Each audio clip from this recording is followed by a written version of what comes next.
Viewers, എല്ലാവരും happy അല്ലേ? Welcome to our channel. Vishu പ്രമാണിച്ച് അന്യ സംസ്ഥാനങ്ങളിൽ ജോലി ചെയ്യുന്നവരും പഠിക്കാൻ പോയ മക്കളും എല്ലാവരും എത്തി. പെട്ടെന്നൊരു ടൂർ പ്ലാൻ ചെയ്തു. വിഷുവിനാണെങ്കിൽ അധികം ദിവസങ്ങളുമില്ല. അങ്ങനെ വാൽപ്പാറയിലേക്ക് കുടുംബസമേതം യാത്രയായി. 2 പകലും 1 രാത്രിയുമാണ് പ്ലാൻ ചെയ്തിരിക്കുന്നത്. നമ്മളിപ്പം 5ാമത്തെ ഹെയർ പിൻ ബെൻഡിൽ എത്തിയിട്ടുണ്ട്. 40 ഹെയർ പിൻ ബെൻഡ്സ് ആണ് ഈ റൂട്ടിൽ ഉള്ളത്. ആദ്യമേ പറയാം, ഈ റൂട്ട് യാത്രാപ്രേമികൾക്കുള്ളതാണ്, അല്ലാതെ ലക്ഷ്യത്തിലെത്തുക എന്നത് മാത്രമാണ് യാത്ര. ശേഷം കാഴ്ചകൾ അവിടെ നിന്ന് കാണാം എന്ന് കരുതുന്നവർക്ക് ഈ റൂട്ട് അത്ര പറ്റിയതല്ല. സഞ്ചാരികളുടെ സ്വർഗമായ വാൽപ്പാറയിലേക്ക് വളരെ മനോഹരവും അതുപോലെ തന്നെ വളരെ ഡേഞ്ചറുമായ റൂട്ടാണ്. ഹെയർ പിൻ ബെൻഡുകളുടെ ഭംഗി കണ്ടോ? ഈ 40 ഹെയർ പിൻ ബെൻഡ്സിലെ 20ഓളം കുത്തനെയുള്ള കയറ്റത്തിലാണ്. നിങ്ങൾ വാട്ടർഫാൾ എന്ന പേരുള്ള ഒരു സ്ഥലത്തെ പറ്റി കേട്ടിട്ടുണ്ടോ? പൊള്ളാച്ചി വഴി വാൽപ്പാറയ്ക്ക് യാത്ര ചെയ്യുമ്പോൾ ഈ സ്ഥലവും മനോഹരമായ എസ്റ്റേറ്റും കാണാം. പൂത്തു നിൽക്കുന്ന മരങ്ങളും ചെടികളും ഈ സ്ഥലത്തിന്റെ ഭംഗി ഒന്നുകൂടെ കൂട്ടിയിട്ടുണ്ട്. വാൽപ്പാറയുടെ ഈ ഭംഗിയെല്ലാം എളുപ്പത്തിൽ ചുരുക്കി പറയാനാവാം 7th ഹെവൻ എന്നൊരു പേര് വാൽപ്പാറയ്ക്ക് നൽകിയത്. സത്യത്തിൽ തേയിലത്തോട്ടങ്ങളും തണുപ്പും മഞ്ഞും പിന്നെ കുറെ യാത്ര ചെയ്യുകയുമാണ് പ്രധാനം എന്ന് കരുതുന്നവർക്ക് ഷോളയാർ കാട്ടിലൂടെയുള്ള യാത്രയും തേയിലത്തോട്ടങ്ങളിലെ സ്വകാര്യ റിസോർട്ടുകളിലെ താമസവും ഗംഭീര അനുഭവം തന്നെ ആയിരിക്കും. പൊള്ളാച്ചി വാൽപ്പാറ റോഡിലെ 32ാമത്തെ ഹെയർ പിൻ ബെൻഡിൽ സ്ഥിതി ചെയ്യുന്ന G.A. കാർവൽ മാഷിന്റെ പ്രതിമയാണ് നമ്മൾ ഈ കാണുന്നത്. ഇദ്ദേഹം വാൽപ്പാറയ്ക്ക് നൽകിയ സംഭാവനകളെ ആദരിക്കാനാണ് ഈ പ്രതിമ ഇവിടെ സ്ഥാപിച്ചിരിക്കുന്നത്. നല്ലൊരു വ്യൂ പോയിന്റ് കൂടിയാണ് ഇത്. കോയമ്പത്തൂർ ജില്ലയിലെ പശ്ചിമഘട്ട മലനിരകളിലെ ആനമല കുന്നുകളിലാണ് ഈ വാൽപ്പാറ സ്ഥിതി ചെയ്യുന്നത്.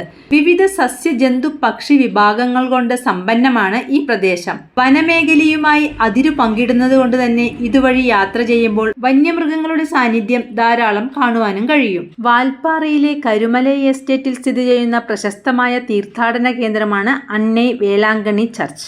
തേയിലത്തോട്ടങ്ങൾക്ക് നടുവിലായി സ്ഥിതി ചെയ്യുന്ന അതിമനോഹരമായ ഒരു ദേവാലയമാണിത്. വേളാങ്കണ്ണി മാതാവിന്റെ ദിവ്യകാരുണ്യം കുടികൊള്ളുന്ന ഇവിടെ മാതാവിന്റെ തിരുസ്വരൂപവും വേളാങ്കണ്ണിയിലേതുപോലെയാണ് ചെയ്തിരിക്കുന്നത്. തലയെടുപ്പുള്ള ചുറ്റും പച്ചപ്പു നിറഞ്ഞ ചെറു നീർച്ചോലകളുള്ള ഒരു തീർത്ഥാടന കേന്ദ്രമാണ് ഇവിടം. ശാന്തമായ അന്തരീക്ഷം, മനോഹരമായ പ്രകൃതി ദൃശ്യങ്ങൾ. വാൽപ്പാറ സന്ദർശിക്കുമ്പോൾ തീർച്ചയായും കണ്ടിരിക്കേണ്ട സമാധാനം നൽകുന്ന ഒരിടമാണിത്. അടുത്തത് ഒരു ക്ഷേത്രമാണ്. കരുമലൈ തോട്ടങ്ങളുടെ നടുവിലായി സ്ഥിതി ചെയ്യുന്ന മനോഹരമായ ഒരു ക്ഷേത്രമാണ് ബാലാജി ടെമ്പിൾ. കാടിനാൽ ചുറ്റപ്പെട്ടു കിടക്കുന്ന തേയിലത്തോട്ടത്തിന് നടുവിലായി നല്ല ശാന്തമായ ഒരു അന്തരീക്ഷത്തിലാണ് ഈ ക്ഷേത്രം നിലകൊള്ളുന്നത്. ഇവിടെ ഫോട്ടോഗ്രാഫിയും വീഡിയോഗ്രാഫിയും കർശനമായി വിലക്കിയിട്ടുണ്ട്. ക്ഷേത്രത്തിന് 250 മീറ്റർ അകലെ പ്രധാന കവാടം വരെ മാത്രമേ അന്യവാഹനങ്ങൾ കടത്തിവിടുകയുള്ളൂ. വെങ്കിട്ടേശ്വര സ്വാമിയാണ് പ്രധാന പ്രതിഷ്ഠ. ഇവിടെയുള്ള ഭൂരിഭാഗം പ്രദേശങ്ങളും സ്വകാര്യ വ്യക്തികളുടെ തോട്ടങ്ങളാണ്.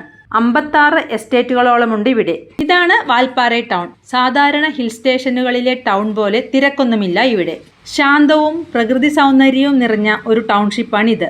നഗരത്തിന്റെ തിരക്കുകളിൽ നിന്നെല്ലാം അകന്ന് ഒരു കുന്നിന്റെ മുകളിൽ ചുറ്റും ചായത്തോട്ടങ്ങളും അതിന്റെ അതിര് കാടും, അങ്ങനെയുള്ള ഒരു സ്ഥലത്താണ് നമ്മുടെ റിസോർട്ട്. രാത്രി ടൗണൊക്കെ ഒന്ന് ചുറ്റിവന്ന് കളിയും ചിരിയുമായി അർദ്ധരാത്രിയായി ഞങ്ങളൊന്ന് ഉറങ്ങാൻ. അടുത്ത ദിവസം പ്രഭാത ഭക്ഷണം എല്ലാം കഴിഞ്ഞ് ഒരു 10 മണിയാവുമ്പം റിസോർട്ടിൽ നിന്നും ഇറങ്ങി. 11 മണിയാവുമ്പോഴേക്കും നമ്മൾ ഷോളയാർ ഡാം എത്തി. അവിടെ റിനോവേഷൻ വർക്ക് നടക്കുന്നതിനാൽ അടച്ചിട്ടിരിക്കുകയായിരുന്നു. ഒരു 15 മിനിറ്റ് അവിടെ ചിലവഴിച്ച ശേഷം മലക്കപ്പാറ ആതിരപ്പള്ളി റൂട്ടിലോട്ട് കയറി. അതിമനോഹരമായ ദൃശ്യങ്ങളുള്ളതും ഒരേ സമയം അപകട സാധ്യതകൾ നിറഞ്ഞതുമായ ഏകദേശം 86 കിലോമീറ്റർ ദൈർഘ്യമുള്ള ഒരു കാട്ടുപാതയാണിത്. ആക്രമണ സ്വഭാവമുള്ള വന്യമൃഗങ്ങൾ ഉണ്ടെന്ന് മാത്രമല്ല മൊബൈൽ സിഗ്നലും ഇവിടെ ലഭ്യമല്ല. എന്താ വൈബ് അല്ലേ? 2 വശത്ത് നല്ല നിബിഡ വനമാണ്. റോഡ് ട്രിപ്പ് ആഗ്രഹിക്കുന്നവർക്ക് പറ്റിയ സ്ഥലം. ഈ പാതയിൽ സഞ്ചരിക്കാൻ വനം വകുപ്പിന്റെ കർശന നിയന്ത്രണങ്ങളുണ്ട്. മലക്കപ്പാറ മുതൽ വാഴച്ചാൽ വരെയുള്ള പാതയിൽ കാട്ടാനകളും പുലികളും മറ്റ് വന്യജീവികളും പതിവായി റോഡിലേക്ക് ഇറങ്ങാറുണ്ട്. ഇടയ്ക്ക് ഓരോ വ്യൂ പോയിന്റിലെല്ലാം വണ്ടി നിർത്തി ഉച്ചഭക്ഷണവും കഴിഞ്ഞ് 1:45 വാഴച്ചാൽ. തൃശൂർ ജില്ലയിലാണ് വാഴച്ചാൽ വെള്ളച്ചാട്ടം.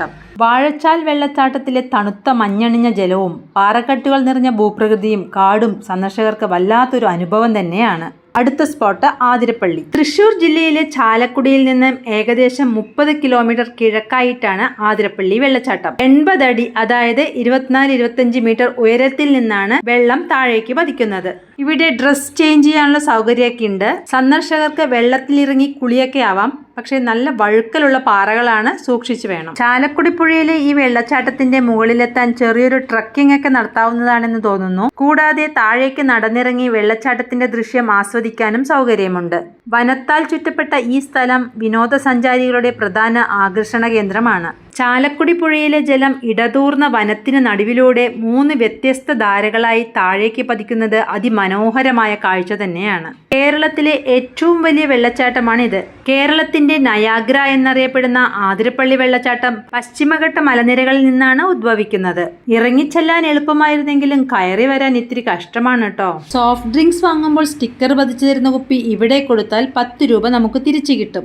ഇതാണ് റോഡ് സൈഡിലെ വ്യൂ പോയിന്റിൽ നിന്നും കിട്ടുന്ന വ്യൂ. അങ്ങനെ ട്രിപ്പ് കഴിയുന്നതിന്റെ ചെറിയൊരു വിഷമമുണ്ടെങ്കിലും ഒരു നിമിഷം പോലും ഞങ്ങൾ പാഴാക്കിയില്ല. വീഡിയോ ഇഷ്ടമായെങ്കിൽ ലൈക്കും ഷെയറും കമന്റും എല്ലാം ചെയ്യുമല്ലോ. എല്ലാവരും പോയി ഒന്ന് കണ്ട് ആസ്വദിക്കട്ടെന്നേ. താങ്ക്